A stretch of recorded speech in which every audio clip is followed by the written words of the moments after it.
जय हिंद दोस्तों, मैं हूं आपका दोस्त चेतन विस्पुते।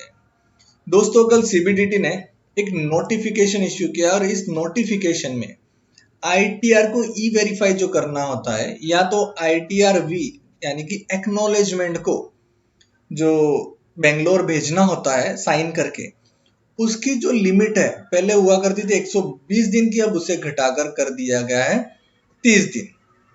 नोटिफिकेशन इश्यू हुआ है 29 जुलाई 2022 के दिन। उसका सब्जेक्ट है reduction of time limit for verification of income tax return from 120 days to 30 days of transmitting the data of ITR electronically.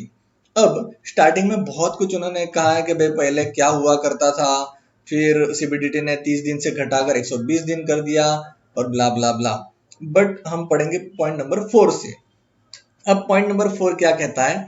It has been decided that in respect of any electronic transmission of written data on or after the date of this notification come into effect, भले ही notification 29 जुलाई को आया but इसकी effective date यहाँ पर दी गई है 1 अगस्त 22। सो ये 1 अगस्त 2022 से एप्लीकेबल, उस दिन से एप्लीकेबल होगा। अब बढ़ते आगे, the date of this notification come into effect, the time limit for e-verification or submission of ITRV shall now be 30 days from the date of transmitting or uploading the data of return of income electronically. So 1 अगस्त 2022 से जो भी return file होंगे बाद में future में, कितने भी assessment year के, उसके लिए ई वेरीफाई जो करना है या तो ITRV एक्नॉलेजमेंट कॉपी जो भेजनी होती है बेंगलोर, उसकी जो लिमिट रहेगी 30 दिनों की रहेगी, जिस दिन से आपने रिटर्न फाइल किया होगा या तो अपलोड किया होगा इनकम टैक्स के पोर्टल पर। और इसका मतलब क्या हुआ कि 1 अगस्त 2000 पहले वाले जितने रिटर्न है 31 जुलाई तक के लिए, उसके लिए 30 दिन की जो लिमिट है वो नहीं रहेगी। उसके लिए क्या रहेगी?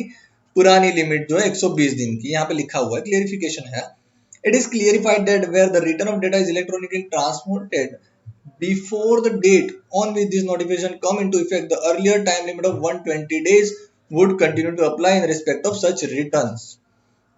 फिर अगला क्लियरिफिकेशन ये भी इंपॉर्टेंट है, where ITR data is electronically transmitted and e-verified or ITRV submitted within 30 days of transmission of data, in such case अगर आपने 30 दिन के अंदर अंदर e-verify कर दिया या तो ITRV सबमिट कर दिया है, वैसे केस में क्या रहेगा? वैसे केस में जिस दिन आपने इलेक्ट्रॉनिकली फाइल किया होगा वो दिन को ऐसा माना जाएगा कि आपने रिटर्न फाइल किया है। जैसे कि आपने 1 अगस्त को रिटर्न अपलोड कर दिया, लेकिन उसे ई वेरीफाई या तो आईटीआर वी जो सबमिट करना है वो 10 दिन बाद किया, तो जिस दिन सबमिट किया वो नहीं, जिस दिन आपने रिटर्न अपलोड किया उस दिन आपने रिटर्न को फाइल किया ऐसा माना जाएगा। तो ये तो अभी भी होता है, इसमें कोई नया नहीं है। बट अगला पॉइंट क्या कहता है?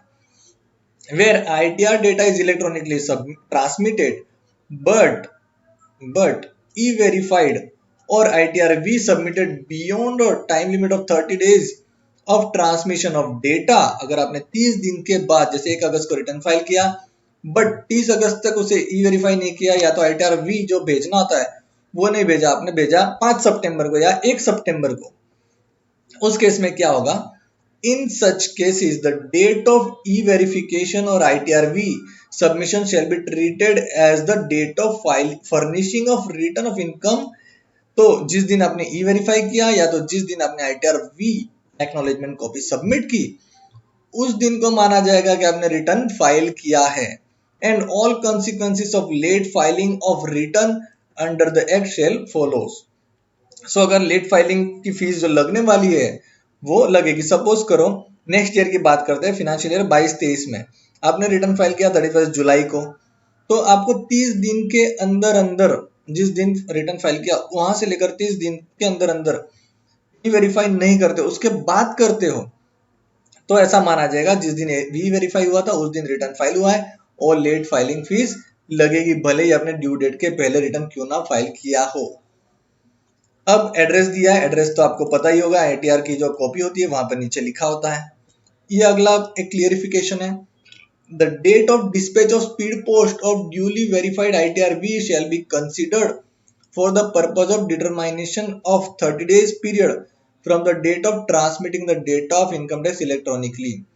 अब ये हो सकता है कि भाई सपोज करो आपने 1 अगस्त को रिटर्न फाइल किया है और 28 अगस्त को स्पीड पोस्ट में भेजा है, वहां पर पहुंचते पहुंचते 30 अगस्त निकल गई, तो 30 दिन कैसे काउंट होंगे? तो वहां पर स्पीड पोस्ट आपने जिस दिन किया था, डिस्पैच किया था, वो दिन को काउंट करेंगे कि भाई आपने 30 दिन के पहले दे दिया है।